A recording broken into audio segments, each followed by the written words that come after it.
देखो, सेवा यदि श्यामा श्याम की मिल गई जिस उपासक को, प्रगट सेवा, तो समझ लो कि उसको निकुंज में पूर्ण सेवा का अधिकार प्राप्त हो गया है, तब यहां सेवा मिली। हमारी बात मान लेना, यह महापुरुषों की बात कहते हैं। श्यामा श्याम की सेवा में रुचि हो ही नहीं सकती यदि श्यामा श्याम ने स्वीकार ना किया हो। जब कोई हरिवंश शरण हुआ, रसिक शरण हुआ, तो हमारी प्यारी जो प्यारे जो परस्पर बैठकर तत्काल निश्चित करते हैं उसकी सेवा, कि ये निकुंज में आएगी, कौन सेवा करेगी, क्या सेवा, इसका क्या नाम होगा, क्या रूप होगा। उसी के अनुसार उसको यहां सेवा में रुचि होने लगती है। बोले हमें सबसे ज्यादा चंदन घर्षण में रुचि, हमारी चंवर डुलाने में रुचि। इस श्यामा श्याम आपको चाह रहे हैं कि आप चंवर डुलाएं, श्यामा श्याम आपको चाह रहे हैं कि आप गाएं, श्यामा श्याम चाह रहे हैं कि आप द्वार पर खड़े रहें। ये सब सेवाएं श्यामा श्याम चाह रहे हैं और निश्चित किया, तब आपको सेवा मिली, मान लीजिए। पर सेवा में एक अनन्य निष्ठा होनी चाहिए। अगर आप श्री जी की सेवा कर रहे हैं और आपके पास कोई प्रिय मिलने वाला आया है, तो आपके नेत्र नहीं जाने चाहिए। सेवा से हटकर नेत्र गए, इसका मतलब अभी सेवा में प्रीता नहीं। गुरुजन आ जाए तो श्री जी को विराजमान करके खड़े हो गए, वो इतना धैर्य रख ही नहीं सकते, तुरंत आपसे कहेंगे आप सेवा में लगिए, क्योंकि वो जानते हैं सेवा का महत्व। और अन्य कोई प्रियजन आया है या कोई बहुत से बड़ा लाभ का विषय है या बहुत से बड़े हानि का विषय है, सेवा से आंख नहीं हटानी चाहिए। इतना महत्व सेवा में देना चाहिए कि जिस समय हम सेवा में हैं उस समय भी ना किसी की सुननी है, ना अपनी बोलनी है, ना हमें नेत्र देने हैं और ना हमें सेवा रोकनी है, चाहे कुछ भी हो जाए। अब ये निष्ठा पकड़ लो तो अभी माया पर विजय प्राप्त कर लोगे। बड़े महापुरुषों ने सेवा सुख के लिए अपने सर्वस्व का समर्पण कर दिया। श्री आस्करण जी महाराज नाम के महाभागवत हुए हैं, जो अपने लोग नाम कीर्तन करते हैं श्रृंगार आरती के बाद। हाँ, आस्करण मधुकर जयमल नृप हरिदास जन दासा, ऐसा आता है। तो आस्करण जी के इष्ट श्री राधा मोहन जो थे,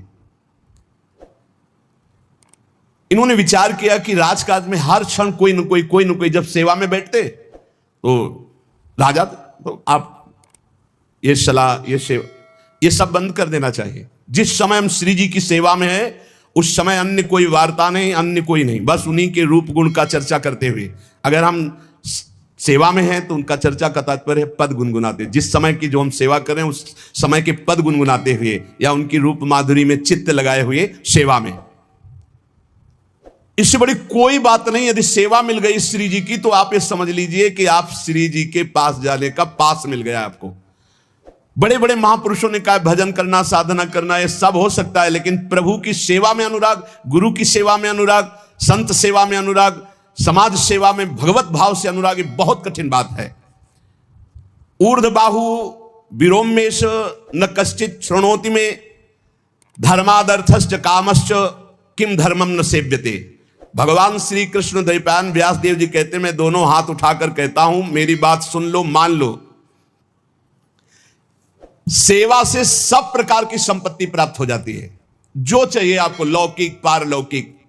हाथ उठा के कहता हूं, मेरी बात मान लो। भगवान व्यासदेव जी कहते हैं जो सेवा धर्म है, भगवत सेवा, समाज सेवा भगवत भाव से की हुई सेवा, शब्द निष्काम होता है, जहां कोई कामना नहीं की जाती और प्रीत्यर्थ, जिसकी सेवा करें उसको सुख पहुंचाने का भाव, तभी सेवा शब्द सार्थक होता है। कोई भी ऐसी कामना नहीं जो सेवा से पूर्ण ना हो जाए। जो सेवा धर्म का आचरण करता है उसके संपूर्ण जीवन में आनंद ही आनंद, सुख ही सुख रहता है। और लोग कहते हैं धर्मात्मा को दुख मिलता है। तुम क्या जानो, तुम बाहरी बात देखकर कहते हो दुख मिलता है। हृदय आनंद में वो डूबता है जो किसी भी वैभव में, किसी भी सुख में, किसी भी अनुकूलता में नहीं होता। अभी आपने सेवा धर्म को स्वीकार नहीं किया। सच्ची कहते हैं, सेवा में जब ये शरीर जाता था तब भी किडनी फेल थी, 20 वर्ष से फेल है। कभी गुरु कृपा से एक दिन का भी चूक नहीं हुई और कभी जानने नहीं दिया कि शरीर में कष्ट है। 7 बजे से लेके कभी कभी 11 बजे तक सेवा का सौभाग्य मिलता, बिल्कुल कभी नहीं जानने दिया। बड़ी से बड़ी सेवा की जो आज्ञा हुई तो वही गुरु बल सब कार्य कराता था। कहीं सेवा में कभी ऐसा में नहीं, जब सेवा के बाद आए तो भले लेट गए, फिर सामर्थ्य नहीं रही, भिक्षा भी मांगने की, पर जब सेवा में गए तो एक अपार सामर्थ्य गुरु कृपा से आ जाती थी। सेवा में एक अद्भुत सामर्थ्य है। समस्त कामनाओं के बीज वासनाओं का नाश करने की सामर्थ्य भगवत सेवा में है। श्री आस्करन जी ने अपनी सेवा को सुरक्षित रखने के लिए, ये नरवरगढ़ के राजा है, राजा को बहुत से कार्य होते हैं, पता नहीं किस समय कौन सी राजकीय व्यवस्था के लिए आवश्यकता पड़ जाए, तो ठाकुर सेवा में एकाग्रता की बहुत आवश्यकता होती है। पत्रावली तो सिर्फ पत्रावली पे ध्यान है, इधर उधर नहीं तो पत्रावली बिगड़ जाएगी, वो पत्रावली मानी नहीं जाएगी आपकी। भोग लगा रहे हैं तो सिर्फ एक एक कवल पे ध्यान है आपका, बैठे हैं प्यारे जू कैसे पा रहे हैं, हित सजनी जू कैसे पवा रहे हैं, प्यारे जू कौन सी पदार्थ की तरफ देख रहे हैं, लाडली जू कौन से पदार्थ की तरफ देख, पूरी भावना में उसे डूब। श्रृंगार तो श्रृंगार कर रहे हैं, स्नान तो स्नान, मतलब सेवा में पूरी तन्मयता आवश्यकता है। अगर तन्मयता नहीं तो फिर बिगड़ जाएगा। तो नरवरपुरता को राजा नरवर जानो, मोहन जू धरिए सेवा नी के करी है। घरी 10 मंदिर में रहे चौकी द्वार, पावत न जान को ऐसी मति हरी है।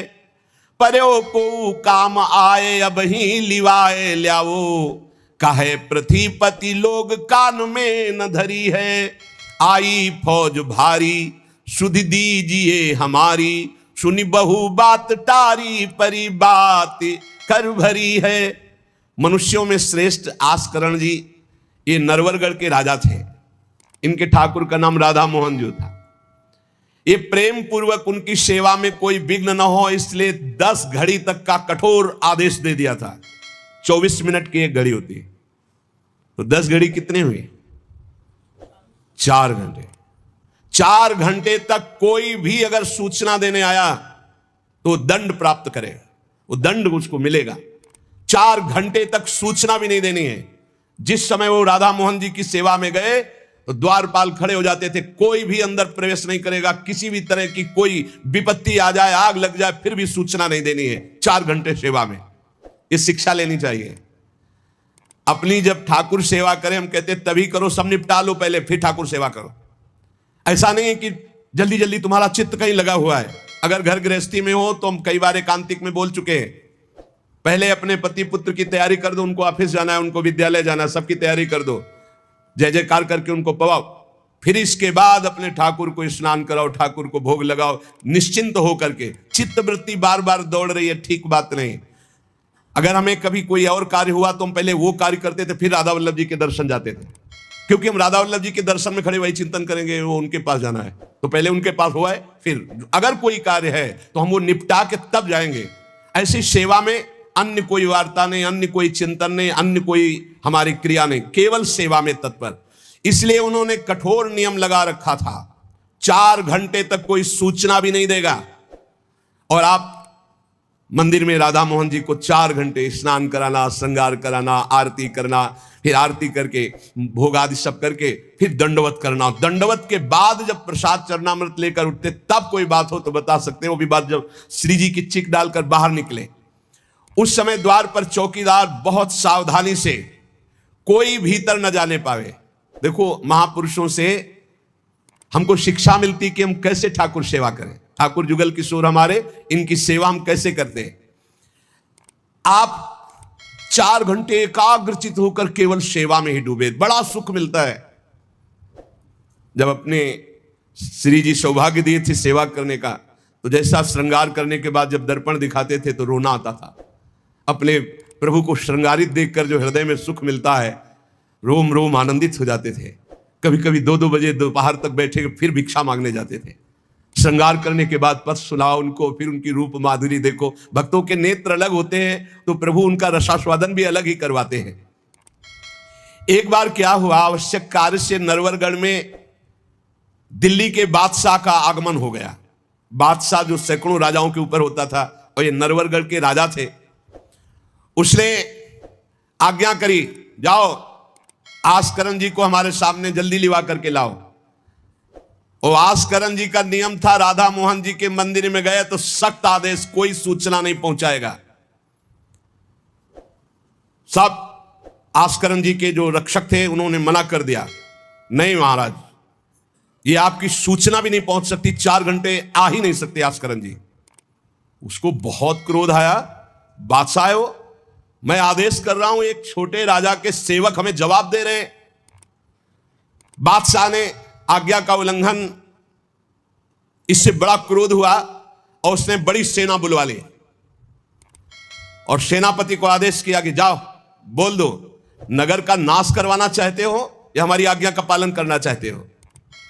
तुरंत आस्करन को भेजो, अन्यथा पूरी सेना बलात् नगर को नष्ट कर देगी और जबरदस्ती आस्करन को बंदी बना लिया जाएगा। बादशाह का आदेश, देखो परीक्षा होती। जब यह आदेश हुआ, सेनापति आया, निज दूतों से, जो अंगरक्षक द्वारपाल, उनसे कहा, सबने कोई उत्तर नहीं दिया। 4 घंटे तक हम अपने राजा को सूचना भी नहीं दे सकते, जो तुम्हें करना हो करो। यह बड़ी बात है, बादशाह का हुक्म, बादशाह के सेनापति का हुक्म, सेवा में विघ्न ना पड़ जाए इसलिए कठोर नियम लिया था। पर सबके हृदय में घबराहट थी कि अब क्या होगा जब बादशाह नाराज हो गया, सेना आ गई, सेनापति आ गए, अब क्या होगा? सेनापति ने बादशाह से कहा कि अब क्या हुक्म है? वहां से मना हो गया है, आपकी आज्ञा का उल्लंघन, हमारी आज्ञा का उल्लंघन, हमारा भय दिखाना सब व्यर्थ चला गया। कही कह पठाई, कहो कीजिए लड़ाई, सुनी रुचि उपजाई, चली पृथ्वी पति आयो है। पर्यो सोच भारी, तब बातों विचारी कही, आप एक जाओ गयो अचरज पायो है। सेवा करी सिद्धि साष्टांग होई के भूमि परे, देखी बड़ी बेर पाओ खड्ग लगायो है। कटी गई एड़ी ये पै टेढ़ी हूं न भौ करी, करी नित नेम रीति धीरज दिखायो है। बादशाह ये बड़ा आश्चर्य हुआ कि ये आस्करन जी के पास सूचना ही नहीं पहुंचाई जा रही और हमारे भय का इसके ऊपर कोई असर नहीं। पर आस्करन जी बहुत साधु प्रकृति के हैं, बड़े प्रियजन हैं, आक्रमण करना तो उचित नहीं, मैं स्वयं जाकर के देखूं क्या बात है। राजा थोड़ा भाव से युक्त हुआ, नहीं तो रजोगुण में फिर ऐसा भाव कहां होता है। पर आस्करन जी की भक्ति का प्रभाव कि उसके ये देखो चल के आखिरकार है क्या। बादशाह स्वयं आया। राजकर्मचारी अब विचार में पड़ गए कि बादशाह को कैसे रोका जा सकता है। सब जितने उनके अंगरक्षक सबको रोक दिया। ये बड़ी बात है, यह है भगवान की आराधना का बल। नहीं, बादशाह को कौन रोक सकता है? एक छोटे राजा ये है, उनके सैनिकों ने, द्वारपालों ने रोक दिया और बादशाह से कहा राज आज्ञा का उल्लंघन हम नहीं कर सकते, ना हम सूचना दे सकते हैं और ना किसी और को अंदर जाने दे सकते हैं, किसी और को अंदर नहीं जाने दे, तो हम जा सकते हैं? बोले हां, आप बादशाह हैं, आप जा सकते हैं, लेकिन आपके साथ कोई नहीं। बादशाह राजी हो गया। देखे आखिरकार अंदर क्या है। वहां जाके देखा तो आस्करन जी की सेवा हो चुकी थी संपूर्ण। अब वो दंडवत कर रहे थे। कई बार हमने प्रार्थना की है उपासकों से कि 11 दंडवत, 21 दंडवत, 51 दंडवत, 108 दंडवत, जितनी सामर्थ्य हो नियम ले लो, रोज करो। 4 परिक्रमा करो श्री जी की और 11, 21, 51, 108 दंडवत करो। जो स्त्री शरीर के साधक हैं वो पंचांग दंडवत करें। पंचांग किया, खड़े हो गए, हाथ जोड़ा, मंत्र जपा, फिर पंचांग किया, फिर खड़े हो गए। ऐसे ही जो पुरुष शरीर साधक है वो साष्टांग करें। साष्टांग किया मंत्र जपते हुए, फिर खड़े हो गए, हाथ जोड़ा, फिर मंत्र जप कर प्रणाम किया, फिर साष्टांग, फिर ऐसे। हमें लगता है कि होती होगी दंडवत, करते होंगे, क्योंकि ये नियम तो बहुत पहले से दिया और ये करना ही चाहिए। सच्ची कहते हैं बड़ा सुख मिलता है जब अपने इष्ट के चरणों में साष्टांग लौट कर और उनकी तरफ देखते हुए। बहुत कृपा होती, बहुत कृपा होती। यावत स्वस्थमिदम कलेवरम यावत च दूरे जरा, जब तक ये शरीर स्वस्थ है, बुढ़ापा दूर है, आनंद लूट लो भाई। ये कमाने का समय गंवाने का नहीं है। आस्करन जी अपने ठाकुर की संपूर्ण सेवा करके दंडवत अपनी पूरी कर रहे थे। अब जैसे 108 दंडवत तो समय लगेगा। हमने देखा है पूज्य सदगुरुदेव भगवान को अस्वस्थ शरीर में, अस्वस्थ अवस्था होने पर भी, बुखार है पर दंडवती अपनी पूरी करते हुए। नियमावली पूरी करते हुए देखा। क्योंकि जैसे ब्रज की 84 कोस की परिक्रमा में तो श्री जी साथ थी, बहुत थकान, बहुत शरीर कष्ट में, पर आप अपनी दंडवती जरूर पूरी करते हैं। गुरुदेव भगवान को देखा, महापुरुष नियमनिष्ठ होते हैं, जो नियम ले लिया उससे तोड़ते नहीं। जय बजे आरती होती है, आप देख लो, 5 मिनट के अंतर की बात नहीं कह सकते, नहीं आपको ठीक समय से आरती मिलेगी। जय बजे टहलने के लिए वही उनका समय होगा। महापुरुषों की पहचान होती है, उनकी एक रस दिनचर्या चलती, उनकी दिनचर्या में फर्क नहीं पड़ेगा, शरीर में भले फर्क पड़ा हो, चाहे बुखार हो, चाहे जुकाम हो, चाहे जो भी पीड़ा हो, दिनचर्या में फर्क नहीं पड़ सकता। ये महापुरुषों की पहचान होती है। आस्करण जी साष्टांग लेट करके दंडवत कर रहे थे। अब को बादशाह जाएगा तो बादशाह कोई साधारण तो है नहीं, उसकी बाजूबंद, उसकी सब झनन भनन आवाज तो होती है, पता भी चलता है कि कोई आ गया। मुड़ करके भी नहीं देखा बादशाह की तरफ, बस बार बार साष्टांग दंडवत, खड़ा खड़ा देखता रहा। 108 दंडवत, 2-4 हो तो बड़ी देर हो गई, ना बादशाह से बात, ना सलाम, ना कोई, बस वो अपनी साष्टांग दंड। ये होना चाहिए। आप श्रृंगार कर रहे हैं तो श्रृंगार में ही दृष्टि होनी चाहिए, दंडवत कर रहे हैं तो किसी की तरफ नहीं, सिर्फ दंडवत के सामने। प्रिया प्रीतम है, हम बार बार दंडवत कर रहे हैं। ये उपासकों की एक एकाग्रता होती है। भला सोचो, बादशाह पास खड़ा है तो ऐसे लेटे लेटे भी तो देख सकते थे, बिल्कुल नहीं देखा। राजा को, बादशाह को बड़ा आवेश आया कि इतनी देर से मैं खड़ा हूं, पहले तो वहीं सब ना करते रहे, इतनी देर से खड़ा हूं, ना कोई प्रणाम, ना नमस्कार, ना हमारी तरफ देख रहा है, क्या है। तलवार निकाली और साष्टांग दंडवत कर रहे थे तो मारा, एक पैर की एड़ी कट गई, एड़ी कट गई, खून बह रहा है। साष्टांग दंडवत, फिर खड़े, फिर साष्टांग दंडवत, फिर खड़े, फिर साष्टांग दंडवत, बिल्कुल नहीं देख रहे कि एड़ी कट गई। सोचो जरा, ये भक्त की निष्ठा है उपासना की। या तो अगर एक चींटी काटेगी तो थोड़ी देर लौट करके पहले देखेंगे क्या हो रहा है, फिर दंडवत। एड़ी कट गई, लेकिन किसने काटा, ना ये बात देखी। एड़ी कटना कोई साधारण बात समझते हो? तलवार से पूरी एड़ी काट दी, कोई दुख नहीं, रक्तस्राव हो रहा है। अपने नियमानुसार कटी गई एड़ी, ए पे टेढ़ी हूं न भौं करी, ना तो आह निकला ना गुस्साई कि किसने ऐसा कर दिया। करी नित नेम रीति धीरज दिखा, धैर्य पूर्वक 108 दंडवत पूरी की। पूरा जब संपन्न कर लिया, इसके बाद पीछे हटे, चिक गिराई, क्योंकि समझ चुके थे कि ये तलवार चलाने की हमारे ऊपर हिम्मत केवल बादशाह की हो सकती, दूसरे की नहीं। कोई साधारण राजा नहीं, महाभागवत और महाबली है। इसलिए हमारे ठाकुर का सुखपूर्वक अपशयन हो। चिक डाली, उठ चिक डारी तब पाछे सो निहारी, कि ओ मुजरा बिचारी बादशाह तिरिझे हैं। हित की सच्चाई यह है नेकु ना कचाई होत, चर्चा चलाई भाव सुनि सुनि भीजे हैं। बीते दिन को नृप भक्त सो समायो, पृथ्वीपति दुख पायो सुनी भोग हरि चीजे हैं। करे विप्र सेवा तिने गांव लिख न्यारे दिए, वाके प्राण प्यारे लाड़ करो कही धीजे हैं। आस्करण जी ने जब चिक डालकर पीछे मुड़कर देखा तो बादशाह तो शिष्टाचार के अनुसार जोहार किया। राजा की भगवत सेवा, नियम निष्ठा, ये देखकर बादशाह बहुत प्रसन्न हुआ और कहा, मैंने आज देखा ईश्वर के प्रेम की सच्चाई को। तुम्हारे में थोड़ा भी बनावटीपना नहीं, थोड़ी भी शिथिलता नहीं, तुम अपनी निष्ठा के धैर्यवान वीर हो। बादशाह ने आस्करण जी से भगवत प्रेम संबंधी कुछ चर्चाएं की और विचार अपने प्रकट किए कि आज मैं बहुत खुश और सौभाग्यशाली हूं कि तुम्हारे जैसा राजा मेरा जन है।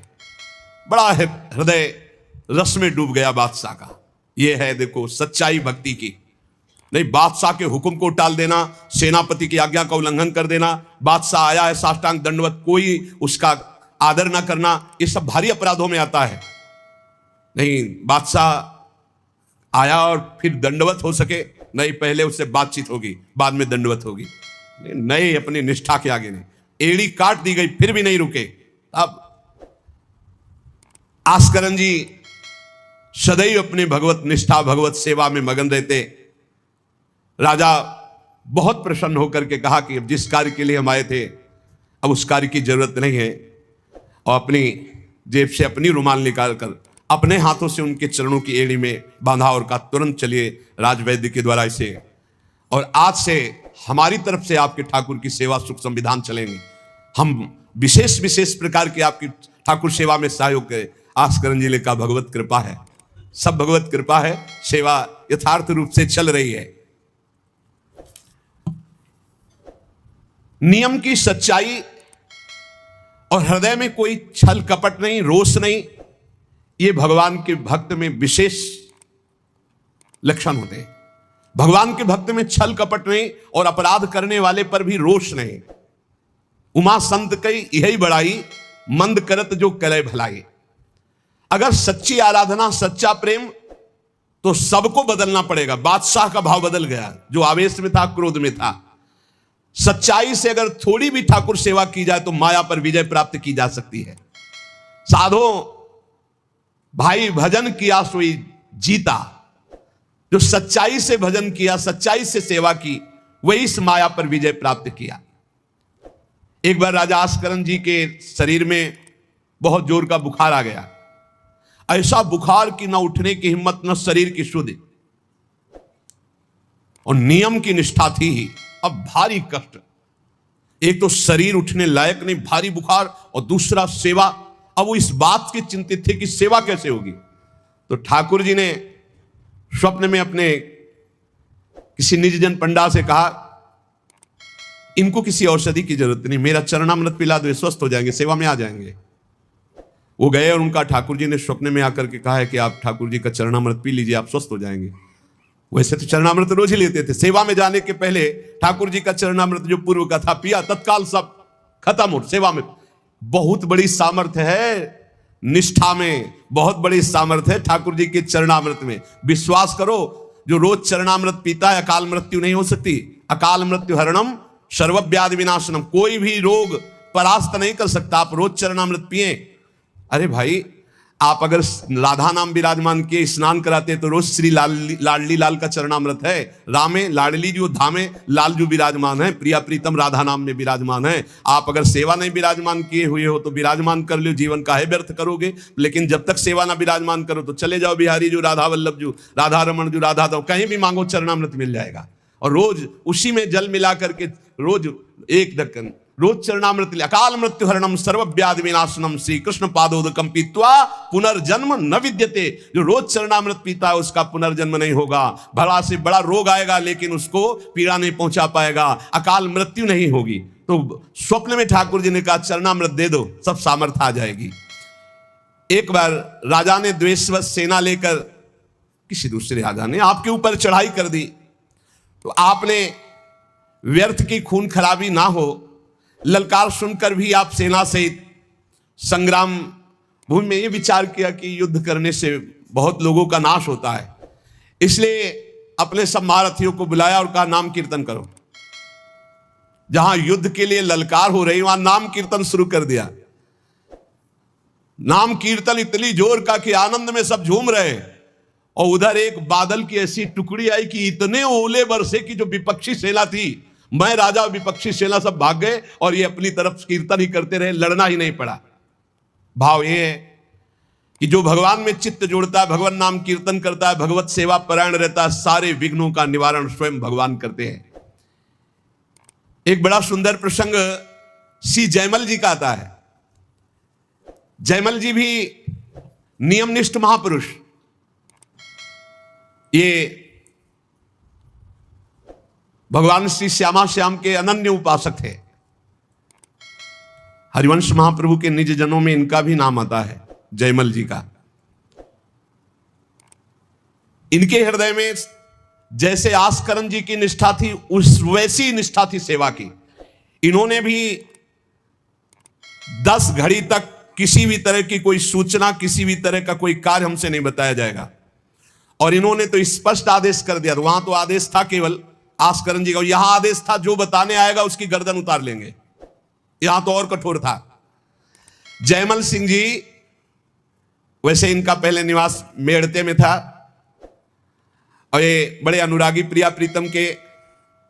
इनको प्रिया प्रीतम की सेवा में थोड़ा भी विघ्न बर्दाश्त नहीं था। ये नियम निष्ठा कि मंदिर में कोई भी जब सेवा में जयमल जी हो आ नहीं सकता, आ गया तो उसकी गर्दन बचेगी नहीं। ये कठोर नियम लगा दिया था निर्विघ्न सेवा के लिए। सेवा में बहुत बल है प्यारे, सेवा में बहुत बल है। आप सेवा को जरूर घर में विराजमान करो प्रिया प्रीतम की ठाकुर जी, लेकिन ये आजकल जैसा बनावटीपन किया जाता है ऐसा मत करो भाई। हर काम वीडियो के लिए नहीं है। छोटी छोटी बातें, आप अपने ठाकुर जी का भोग, ठाकुर जी का स्नान, ये वीडियो के लिए है, ये पैसे के लिए है। अरे कुछ तो ठाकुर जी के लिए और अपने बीच में एकांत रखो। चलो गान बजान है, ठाकुर जी की ऐसी बातें हैं जो आनंद ले, सब वो बात तो ठीक है, लेकिन आप स्नान करा रहे हो, आप ठाकुर जी को भोग लगा रहे हो, आप ठाकुर जी की ये बातें तो गुप्त रखो। ये अपने और ठाकुर के प्यार के विषय की बातें तो गुप्त रखो। ये सब वीडियो के लिए नहीं होता है।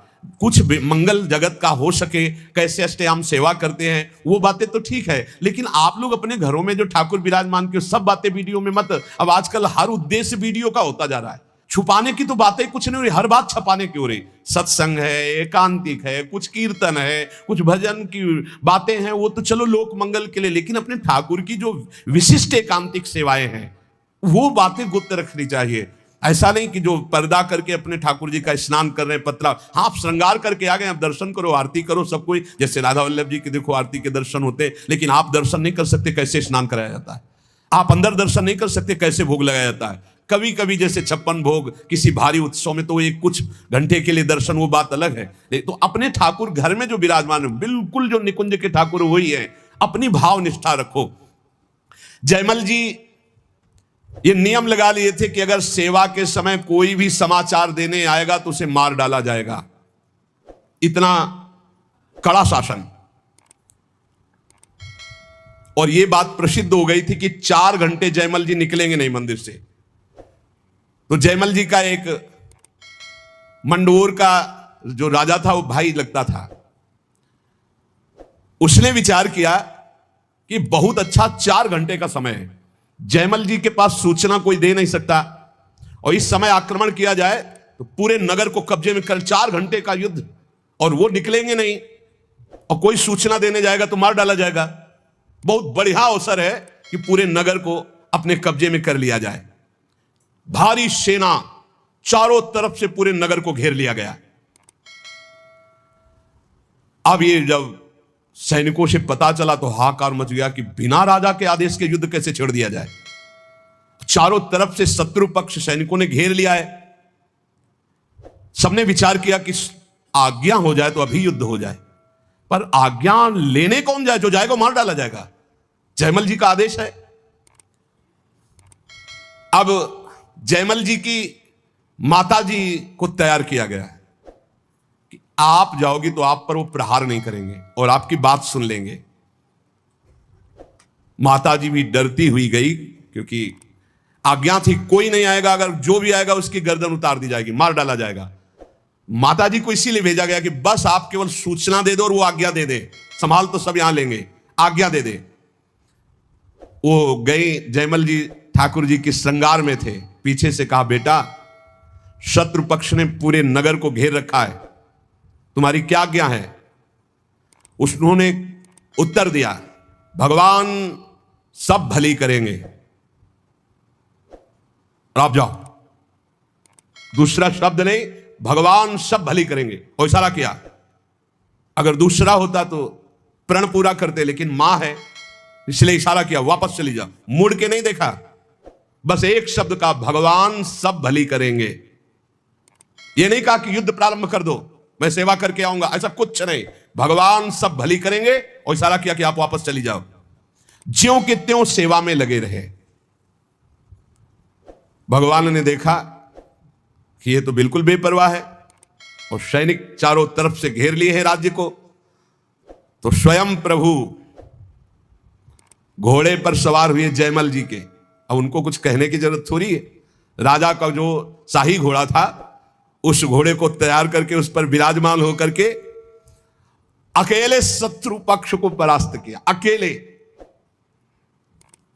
सबको मूर्छित करके मारा, एक को भी नहीं। और आप घोड़े को घुड़सवाल में बांधकर अंतर ध्यान हो गए।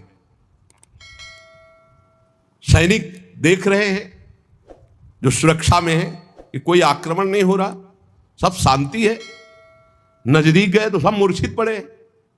उनका जय हो, हमारे महाराज की जय हो गई, शत्रु पक्ष तो मारा गया, पूरी की पूरी सेना मूर्छित। जयमल जी सेवा समाप्त की, संपन्न की श्री जी की, और बड़े आवेश में सीधे गए जहां उनका घोड़ा विराजमान रहता था घुड़सार में। तो घोड़े को देखा तो पसीने से लथपथ और हाँफ रहा था। ऐसा कैसे हो सकता है? घोड़े की सवारी इतनी तीव्र गति से किसने की? इतना हाँफ रहा है, पसीना पसीना हो रहा है। तो जो घोड़ा तैयार करते थे वो साथ में थे जयमल जी के। उन्होंने कहा कि प्रभु, घोड़े को तो ले जाते हुए कहीं किसी ने नहीं देखा, पर घोड़े की हालत तो ऐसी जैसे बहुत दौड़ाया गया हो, बहुत मेहनत की गई हो। तो उनका कहा ठीक है, चलो इस समय विचार करने का विषय नहीं, दूसरे घोड़े को लो, राजाओं के पास कई घोड़े और सैनिक सजाओ, वहां चलो। तो उनका प्रभु वहां जाओ, वहां तो सब मारे गए हैं। किसने मारा? वहां जाकर देखा तो सब सेना घायल और मूर्छित पड़ी थी, जान से कोई एक भी नहीं मरा था।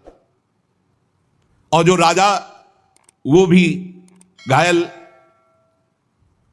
जयमल जी नजदीक गए, देखा तो कि ये मेरा वो भाई ही है, मेरा शत्रु बनकर के आया है। तो वो रो के कह रहा था, भाई मुझे नहीं पता था कि तेरा सांवला सिपाही एक ही इतना बलवान है। मैं कभी युद्ध में नहीं आता, मैंने कभी तुम्हारे उस वीर को नहीं देखा। वो सांवला सिपाही कौन था जिसने अकेले मेरी सारी सेना को मूर्छित कर दिया और मुझे बाण से तो घायल किया और नेत्रों से ज्यादा घायल कर दिया?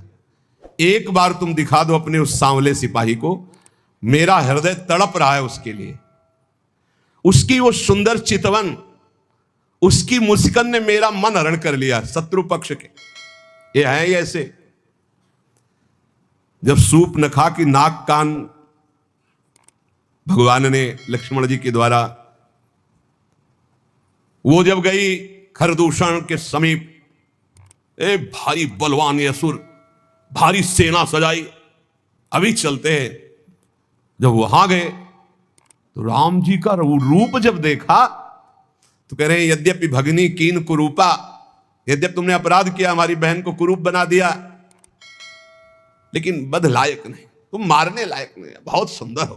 राक्षस लोग कह रहे, इतने सुंदर प्रभु, और मुस्कुराहट प्रभु के देख के कह रहे कि यद्यपि तुमने अपराध किया, मेरी बहन को ऐसा कुरूप कर दिया, पर तुम मारने लायक नहीं, दर्शन करने लायक हो। सुनो, हम तुम्हारा कुछ भी नहीं करेंगे, सुनते तुम्हारी पत्नी बहुत सुंदर, दे दो, बदला हो जाएगा और तुम जाओ।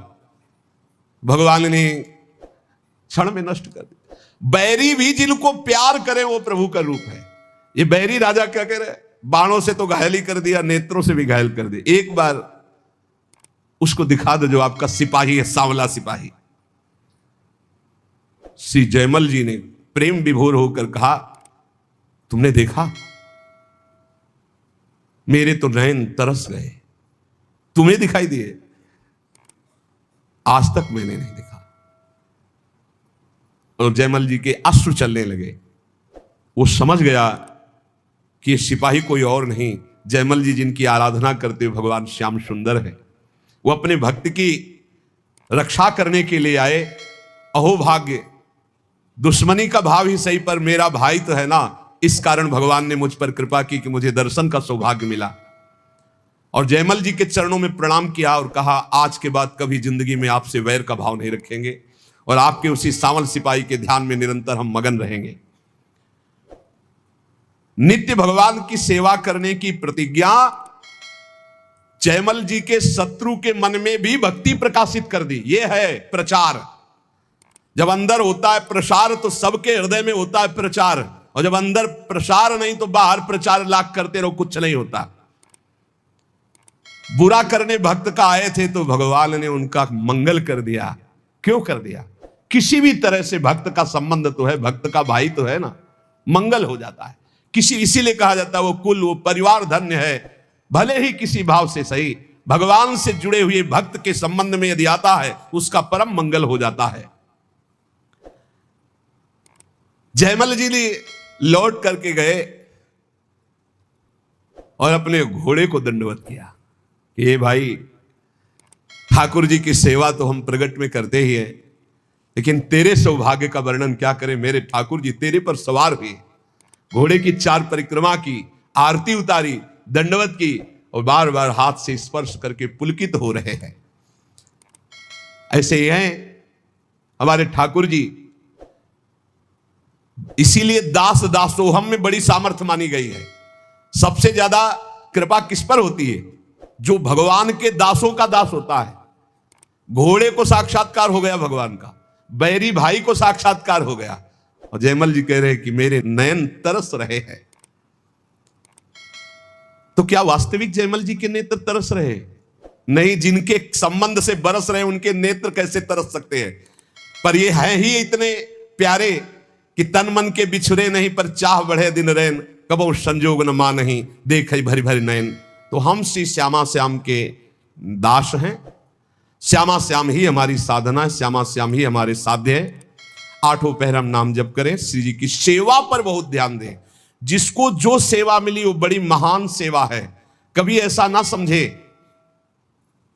कि किसी की द्वार पे या कहीं बहुत दूर सेवा लगी है तो सोचे कि नजदीक सेवा वालों का तो बड़ा सौभाग्य। नहीं, आप देख लीजिए सनक सनंदन सनातन सनत कुमार जी ने जब जय विजय को शाप दिया तो अंदर प्रवेश होने का अधिकार खो दिया।